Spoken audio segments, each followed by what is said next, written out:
Bonjour à tous. Je vais vous parler aujourd'hui d'un roman qui s'intitule Voyage vers l'absolu, paru aux éditions Vérone en décembre dernier, écrit par Hervé Thiebaud. Bonjour Hervé. Bonjour Rebecca. Donc aujourd'hui nous allons parler de mon premier roman. Oui, Voilà, on va présenter un petit peu les personnages, oui, donc, d'accord. qui sont Adrien, Anna, Isabelle et Miroslav. D'accord. Effectivement, il y a 4 personnages principaux, voire uniques. C'est presque une pièce à 4 mains. Adrien, c'est un photographe professionnel depuis une petite dizaine d'années. Anna, c'est une femme mariée à Miroslav. Et Isabelle, eh bien, c'est un modèle qui est pris en photo par Adrien. Qui a une quarantaine d'années. Voilà, elle a une quarantaine d'années, Anna peut-être un peu plus, mais pas énormément plus. C'est peut-être Adrien, qui est le plus âgé, qui a une cinquantaine d'années. D'accord. Donc là, on va rentrer un petit peu dans l'histoire. Oui. Donc Adrien, personnage exalté, passionné, Oui. donc photographe, Oui. et qui va rencontrer Isabelle pour une séance photo Oui. Et Alors, un projet. tout à fait.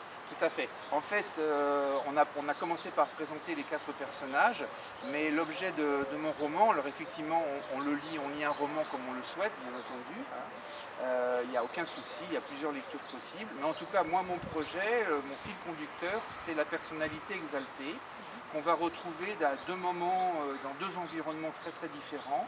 Le premier, l'expression de l'exaltation dans son travail photographique, la personnalité exaltée étant représentée par Adrien, et le second dans une relation amoureuse. D'accord.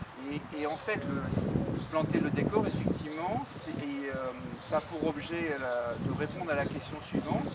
Quand on est une personnalité exaltée, bien entendu, on a soif d'absolu en particulier, et du même coup se pose la question de savoir vers où cet absolu nous conduit. Alors de façon, on va dire, traditionnelle, familière, on a tendance à dire, quand on est exalté, quand on a soif d'absolu, quand on est quelqu'un de passionné, en quelque sorte, ça finit toujours mal. Et je m'en tiendrai là uniquement pour ce lever de rideau, mais justement l'objet de ce livre, c'est de dire, après tout, est-ce qu'effectivement ça finit toujours mal? C'est-à-dire quand on a un projet, d'absolu dans son travail artistique, par le biais de l'art photographique, ou quand on a, non pas un projet bien entendu, mais quand on est dans une relation amoureuse, est-ce que l'exaltation conduit toujours à l'inéluctable, à la tristesse, au malheur, à la souffrance? C'est ce que nous allons découvrir au fil Oui. de l'ouvrage. C'est ce que je souhaite, pour un maximum de lecteurs, bien sûr. Donc après ce petit lever de rideau, Oui. on arrive un petit peu sur la scène. Oui. Et donc on rentre de suite vers une ambiance un petit peu très même sensuelle, une ambiance très artistique puisque Adrien convie Isabelle à une séance photo. Oui.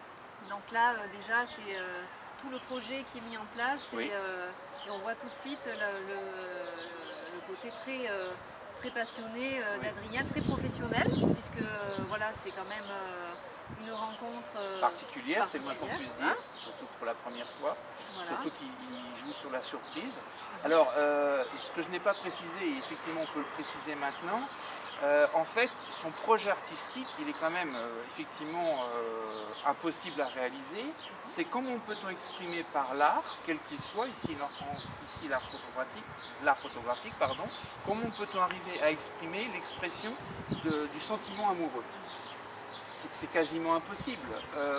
On peut exprimer, bien entendu, 2 êtres qui s'aiment au travers de la sculpture, par exemple ici, au travers de la peinture, bien entendu des films, de la photographie, mais le sentiment amoureux qu'on éprouve, comment peut-on l'exprimer au travers de l'art photographique? On est vraiment dans une recherche d'absolu, c'est vraiment son projet. Ce qui signifie en particulier que d'entrée de jeu, il met son modèle dans une situation pour le moins étonnante, je ne veux pas dire forcément embarrassante, mais étonnante, parce que précisément, il a en quelque sorte, il recherche l'expression de sentiments, de sensations éprouvées. Et quand il Isabelle prend en joue le photo jeu. Isabelle. Ouais. Bah, Isabelle joue le jeu, de fait, elle accepte, c'est vrai qu'elle accepte, elle n'est pas obligée de le faire, bien entendu, il lui rappelle, mais effectivement, elle joue le jeu de ce point de vue-là, parce que bon, c'est un modèle, elle a aussi l'expérience des photographes et de leur façon de procéder, et elle sait pertinemment que les situations sont très facilement, on peut facilement mesurer si elles sont scabreuses ou pas, par exemple. Tout à fait. Voilà. De beaux instantanés à venir. Et je vais Oui. faire un petit jeu de mots, des instantanés Mm. que tu as vécu peut-être aussi dans ta vie. Donc ça ressort peut-être également dans la recherche d'absolu qui est là dès le départ du livre en fait. Hein. Donc on verra dans d'autres séquences des petits Oui. extraits pour en parler justement Très bien. et faire découvrir au lecteur le livre. Hein, Très bien. donc Voyage vers Parfait. l'absolu. Je te Parfait. remercie pour Bon. cette petite séquence. Je Et t'en puis, prie. À tout à l'heure à alors. tout à l'heure et Très à bien. très bientôt pour d'autres séquences littéraires sur le livre Voyage vers l'absolu aux Parfait. éditions Vérone. Au revoir. Merci Hervé. Au revoir.